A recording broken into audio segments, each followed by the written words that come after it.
What is the difference between a beginner and a professional filmmaker when it comes to mobile filmmaking? Well, it's not a rocket science. There are some basic rules and techniques that you can learn and apply to your filmmaking skills to make your footage look more professional. In this video, I will be talking about everything that you need to know to improve your mobile filmmaking skills. The mobile that I'll be using in this video will be iPhone 13 because this is the one that I have with me right now. And I'll not be using any gimbal. Whatever I'll be filming or whatever I'll be teaching you will be all handheld. So stay till the end of the video and I assure you that you will get to learn a lot from this video.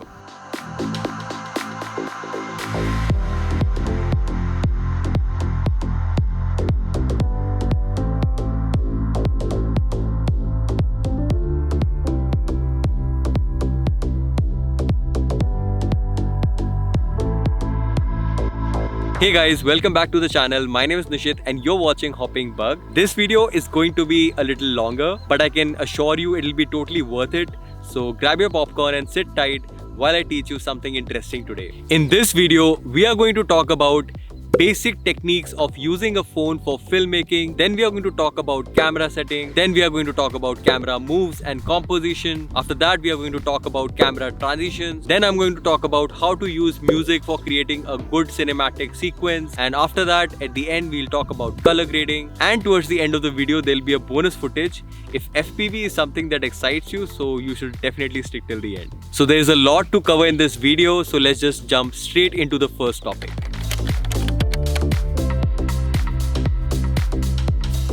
First rule you need to follow is start treating your phone as a professional camera. This thought itself will give you slight motivation to be more creative while composing your shots. Secondly, when you are filming at a location, don't just stand at a place and try to, pan your camera left to right or top to down at an eye level. This is a very common mistake which majority of beginner filmmakers would do after reaching a location because this is easiest to achieve. They just turn on the camera and keep the phone at eye level and try to pan from left to right or right to left or top to bottom. Eventually that shot doesn't look that appealing. Try to be more creative, add some motion to your shot, try to push in towards the location or push out from the location to get that dynamic motion in your shot, or try to take your phone very close to the ground to add that intensity to your shot. Also, when you are looking at a location, try to find a composition which is not very obvious to the audience. That's where the element of surprise comes in and your shot looks more appealing and more professional. Also, the third thing that you need to take care of is when you are adding that motion to your shot and you are walking with your camera, don't just casually walk in by turning on your camera because that will add a lot of shake to your video and your video will not look very appealing or it will not look very stable. In order to achieve stable shots while you are moving with your camera, you should step your feet apart, try to lean your body forward, try to put your weight on your toes and try walking on your toes to take that shot. That will be a lot better and much stable than what you would usually achieve while walking casually. So try these tricks next time in your filmmaking and let me know in the comment how it turned out for you and I'll be really happy to know. So let's just move to the next point. Now let's talk about camera settings. In camera settings, first point that I would want to make is please enable the grid line views. You can easily enable it by going into your camera settings and you will find an option for enabling your grid line. It really helps you in composing and framing a shot well. So always enable the grid line view while you are filming using a phone. For record settings, set your camera to the maximum resolution available and the maximum FPS available. In my case, it is 4K 60 FPS, so I always keep it at 60 FPS 4K. Until unless I have to shoot something slow motion, because when you are filming slow motion, then try to maximize on your FPS. So the maximum FPS available in my phone is 240 FPS. So I keep it at the maximum FPS so that I can slow it down in post-production. Third thing you need to take care of when you're filming using a phone is always lock your exposure and focus. Because if your exposure is changing in the middle of shot, it looks very unprofessional, it doesn't really look that pleasing. Also, the focus is something which should be locked at your subject, otherwise it'll keep changing and it'll not really look very professional. So that's it. That's all you need to know in terms of camera settings. I try to keep it as simple as possible so that I can focus more on shot composition or camera movement or camera transition, which brings me to my next point, which is camera moves and composition. This is what creates a big difference between a beginner and a professional filmmaker. I have seen a lot of people going to some really beautiful locations, and this is what they do. They just stand, take their phone, do this, do this, do this, do this, but don't do this. I know it is most easiest thing to do, like going at a location and just panning your phone. There is nothing wrong in doing it. In fact, for a lot of shots, you might need just panning, but don't do it at the eye level. Don't make it so obvious. Try to be a bit more creative when it comes to composing a shot. Like try to find a different spot, try to look at the same place from a different perspective, and that's when your shot becomes more interesting. For shot composition, you just have to take care of some basic rules. Enable the grid line. Try to place your subject in one of the 4 intersection points in the grid line, depending upon what kind of emotions you want to create or what kind of emotions you want to achieve in your video. Also depending upon what direction your subject is looking at. When you are following a subject, always try to keep your subject in the center of the frame and try to find symmetry in your frame. Like if you are finding some leading lines in your frame, that will look your follow shot look even more professional and cinematic. One more thing you need to take care of when you are composing a shot is always look for foreground, midground and background. Here is a good example of a shot with foreground, midground and background. You can see how professional this shot looks and the kind of depth it has created in this video. So shot composition and framing in itself is a very big topic which we can cover in some another video. But I hope you have already got a feel of the basics that you need to know while you're composing a shot. Now here are some 5 shots that I want to tell you that you can use in your next shoot. So you can save this video. It'll be really helpful when you're filming next time and you can use this video as reference.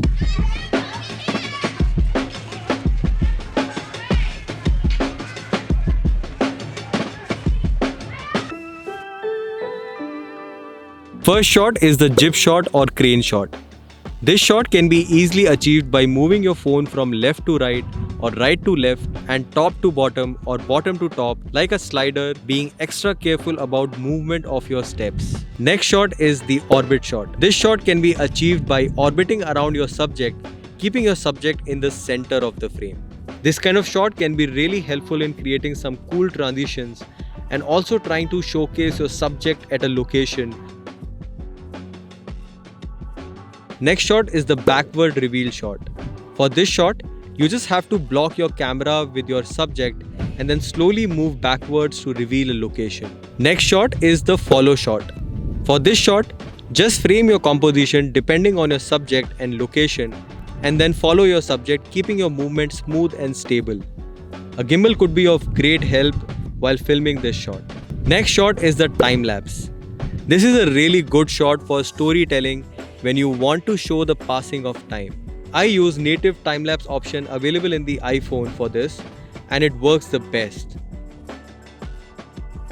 Now you can add more variation to these basic shots to achieve different kind of shot. Like for example, in a jib shot or a crane shot, you can actually add some motion to that shot to make it look even more different and more professional. In a follow shot, you can actually take your camera closer to the ground to make it look more intense and more dynamic. And there are a lot more variations that you can create. Try to be creative and try to come up with few more variations by using the basic shots. And do let me know in the comments. I would be really interested to see what you can create using these basic shots. Now let's move to the next topic, which is camera transitions.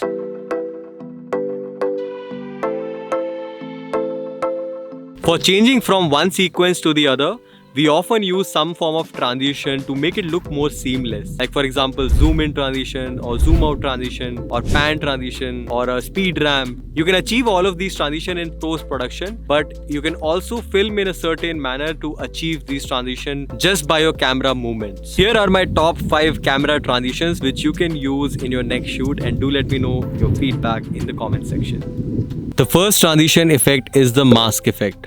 To achieve this shot, find an object to block your camera, lock your exposure and focus, and then try to move your camera like a slider and cover the entire frame with your object. In the next set of shot, fix your focus and exposure and then try to take your camera behind the object that is covering the frame and then slowly reveal the new location. Now that you have 2 shots, you can easily match these in post-production and try to create this seamless transition.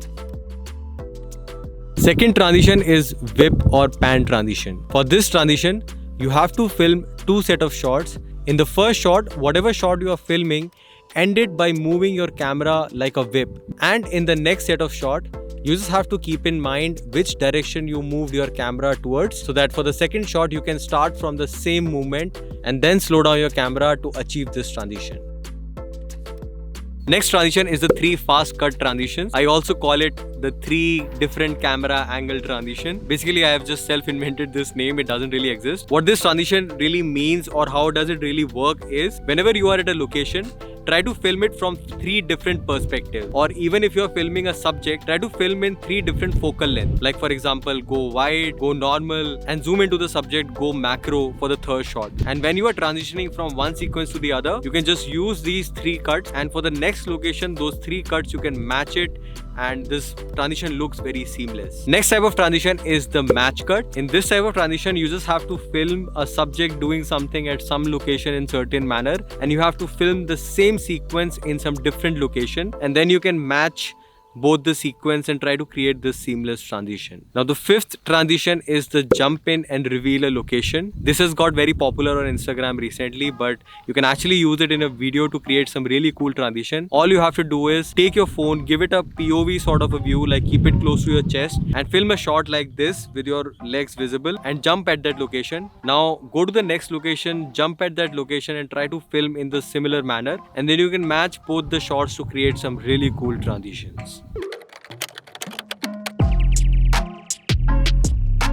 Now let's talk about the next point, which is music for your edits. Now music plays a very important role in setting the right tone for your video. Music can totally determine the kind of emotions or the kind of vibe that you want to create in your videos, and you can actually pick up the keywords and do your research for music just depending upon what kind of emotions that you want to achieve in your video. Like for example, if you want your video to be more cinematic, then you can search for cinematic as a keyword. If you want your video to be more emotional, you can pick emotional as a keyword. If you want your video to be more ambient, you can put some ambient music. So whatever emotion you want to create in your video, you can use all of those keywords and do research for your music. Now you can find copyright free music from YouTube audio library, but I personally don't like the quality of audio that I find over there. So I personally use all my music from Epidemic Sound. Epidemic Sound is a copyright free music provider where you can go and subscribe for a yearly plan or a monthly plan and get copyright free music for your projects. The music that you find on Epidemic Sound is of really high quality, and it becomes really easier to search for right set of music for your video. You can take any of the keywords that we were talking about right now, basically the emotions that you want to create in your videos, and you can put them in the search bar of Epidemic Sound, and you will find too many options for the kind of music that you are looking for, and I'm sure it'll make your research for music much more easier, and it'll also help your video look much more professional. I'll leave a link in the description which you can click and go to Epidemic Sound and subscribe for a yearly plan. There are some crazy discounts as well. You can use my coupon code. So yeah, you can use Epidemic Sound and let me know how you find music over there. And now let's talk about the last point, which is color grading your videos. For color grading, I just want to tell you the basic rule. There are 2 things with color grading. One is the color correction and one is the actual grading. Color correction is something where you adjust the basic exposure, highlights, contrast, shadows, black. And once you are done with all of these adjustments, you can put a layer above color adjustment, which is color grading. And when it comes to grading, that is actually a tone to your video. Like for example, the complete video looks monotone, so you can actually add a grade over your color correction. I personally use my own LUTs, which I have created over a period of time. I will leave a link in the description to go to my website and you can purchase these LUTs. You can also subscribe to my website and you will get a free LUT to try on. Like you can use that LUT to try on your project and see how it actually works, and if you really like it, then you can purchase all the different LUTs that I have available on my website. Color grading itself is a very big topic which we can cover in a separate video. So for now, you can just use my LUT. There is a free LUT as well which you can avail on my website, or you can purchase a couple of LUTs, and do let me know how you find them. So you have made it to the final part of the video where we put the phone on the drone and fly it in the air. Let me know in the comment if you would do this to your iPhone, but let's just fly it in the air and see the video, and I'll see you soon in the next one. Until then, peace.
करूँ on? हाँ on करो.